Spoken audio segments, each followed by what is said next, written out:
বিজয়ী ঘোষিত হয়ে এখন যারা সরকার পরিচালনা করছেন, এ ব্যাপারে নির্বাচনের ফলাফলের ব্যাপারে আমাদের যথেষ্ট রিজার্ভেশন ছিল। তারপরেও দেশ এবং জাতির বৃহত্তর স্বার্থে, গণতন্ত্রের স্বার্থে এই নির্বাচনকে আমরা ফলাফলকে মেনে নিয়েছি। সংসদের ভিতরে আমরা গঠনমূলক বিরোধী দল হিসেবে আমাদের ভূমিকা রাখার চেষ্টা করছি, কিন্তু দুঃখের বিষয় আসলে ভালোবাসা একদিক থেকে জোড়া নেয় না, দুই দিক থেকে আসতে হয়। দায়িত্ববোধ একদিকে জাগ্রত হলে হয় না। সরকারের দুইটা অঙ্গ, একটা সরকারি দল আর একটা বিরোধী দল, এছাড়া একটা দেশ চলে না। উইদাউট অপোজিশন ডেমোক্রেসি জিরো, এটার কোনো ভ্যালু নাই, জিরো ভ্যালু ক্যারি করে। বিরোধী দল হিসাবে আমাদের যেটুকু পাওনা সংসদের ভিতরে, আপনারা সচেতন সাংবাদিক সমাজ লক্ষ্য করছেন, আমরা বহুলাংশে সেটা থেকে বঞ্চিত হচ্ছি। শুধু সংসদের ভিতরে কেন, বাইরেও যে বৈষম্যের বিরুদ্ধে আমাদের যুব সমাজ এবং তাদের ডাকে সাড়া দিয়ে গোটা দেশবাসী একটা দানবীয় সরকারের বিরুদ্ধে ঝাঁপিয়ে পড়ল, সেই বৈষম্যটা আরো পাকাপোক্ত হচ্ছে বলে এখন আমাদের কাছে মনে হয়।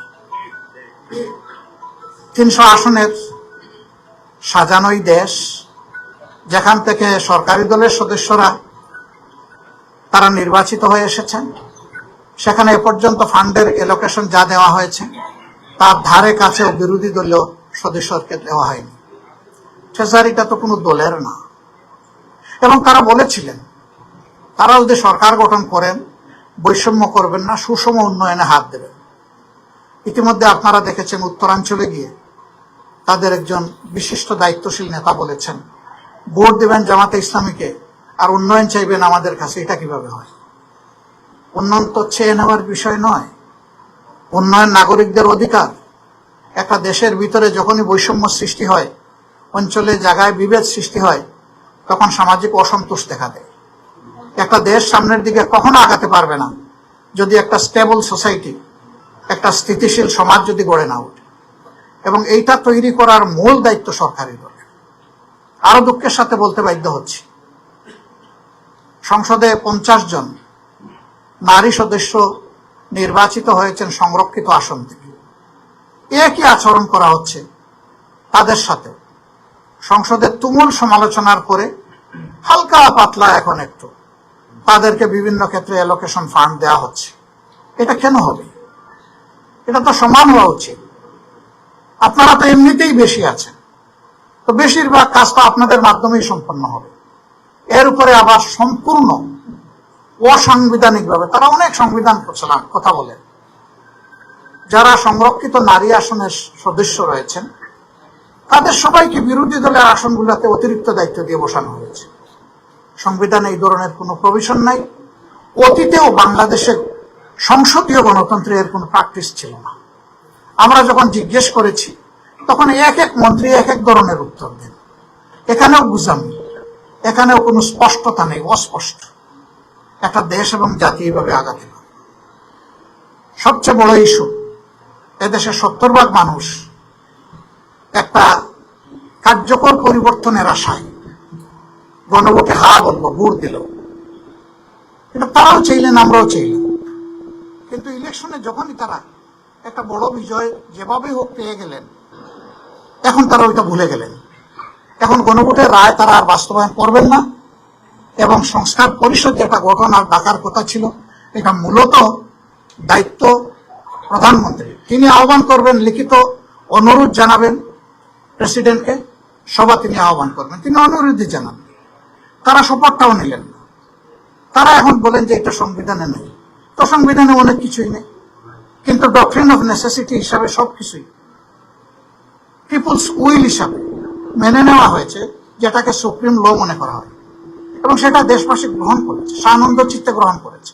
এখন এক অংশ আপনি মানবেন, আরেক অংশ মানবেন না, এইটুকু হতে পারে। যখন জনগণের রায়কে তারা উপেক্ষা করবে এবং আমাদের কথা যখন সংসদে গ্রহণ হলো না, আলোচনার পর যখন টপ আউট হয়ে গেল, তখন আমরা স্বাভাবিকভাবেই জনগণের এই দাবির বিষয়টা আবার জনগণের কাছে নিয়ে ফিরলাম। এখন যে আন্দোলনটা আমরা করছি ধারাবাহিকভাবে অত্যন্ত নিয়মতান্ত্রিক পন্থায়, সেই আন্দোলনটা মূলত ওই কারণেই। তারাই আমাদেরকে রাজপথে ঠেলে দিয়েছে। আমরা চেয়েছিলাম এর সমাধানটা সংসদের ভিতরে, সংসদকে কেন্দ্র করে রিয়েল সংসদীয় রাজনীতিটা হোক, তাহলে এটা হতে দিলেন না। আমরা 11 দল ঐক্যবদ্ধ হয়ে জনগণের এই মৌলিক দাবি সহ অন্যান্য দাবিগুলো আদায়ে আমরা এখন কাজ করে যাচ্ছি। সাংবাদিক সমাজ, দেশের আয়না, বন্ধু সমাজ, 4th পিলার, চারদিক থেকে দেখা চক্ষু আপনাদের। আপনারা সমাজের অসঙ্গতি, অন্যায় এবং অধিকার হরণকে যতটা তুলে ধরবেন, একটা সমাজ ততটাই সুস্থ গণতান্ত্রিক সংস্কৃতির বিকাশের দিকে আগাতে পারবে। আপনারা আমাদের সাথে আছেন, থাকবেন। এখানে সবাই মিলেই বাংলাদেশ, আমরা আপনাদেরকে বাদ দিয়ে নয়, বরঞ্চ আপনারা যদি আমাদের বক্তব্যগুলো জনগণের কাছে, বিশ্ববাসীর কাছে অব্যাহতভাবে পৌঁছাতে থাকেন, তাহলে কেউ অন্যায় করে পার পাবে না। তবে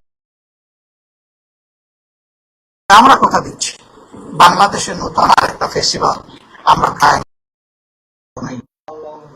আজকে আপনাদের উদ্দেশ্যে এতটুকুই। আমি আবারও জাতীয় নাগরিক পার্টিকে আমার এবং বাংলাদেশ জামাত ইসলামের পক্ষ থেকে তথা 11 দলের পক্ষ থেকে আমি ধন্যবাদ এবং কৃতজ্ঞতা জ্ঞাপন করছি।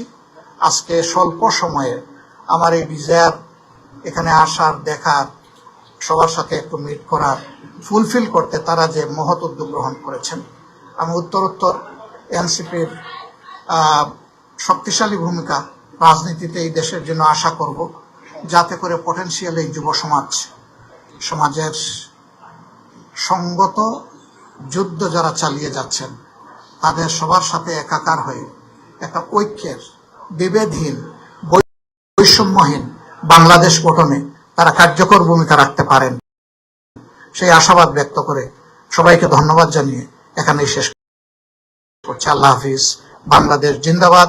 এবং এখানে আসার সময় স্লোগান দিয়েছে ইনকিলাব জিন্দাবাদ। আসসালামু আলাইকুম।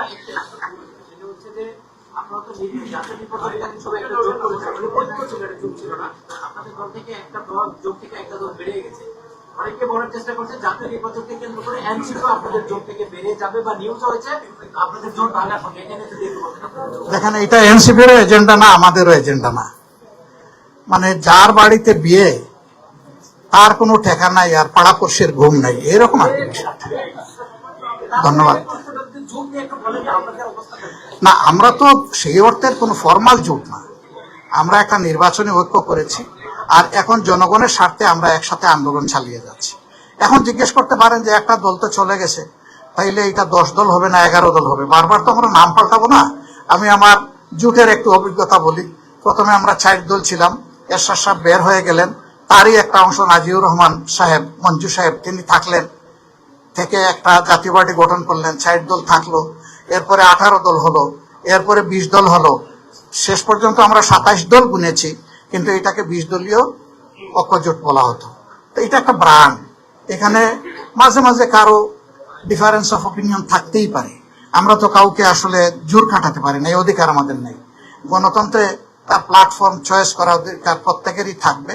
তবে আমরা চেষ্টা করব দেশের বৃহত্তর স্বার্থে এই ঐক্যকে আরো শক্তিশালী এবং সংহত। ধন্যবাদ। সরি,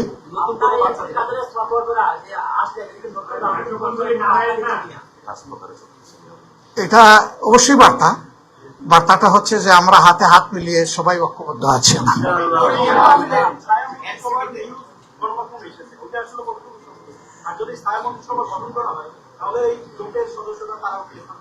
দুইটা প্রশ্ন, একটা হলো যে ছায়া মন্ত্রিসভার বাস্তবতা কতটুকু। আলহামদুলিল্লাহ আমরা হোমওয়ার্ক শুরু করেছি, তবে এখানে অবশ্যই আমরা শরিক দলের যারা আছে সকলের পটেনশিয়ালকে শুধু আমরা কাজে লাগাবো না, হোম এন্ড অ্যাব্রড বাংলাদেশের জন্য যে রিসোর্স গুলো আমরা দরকার মনে করব তাদেরকেও এখানে যুক্ত করবো ইনশাআল্লাহ।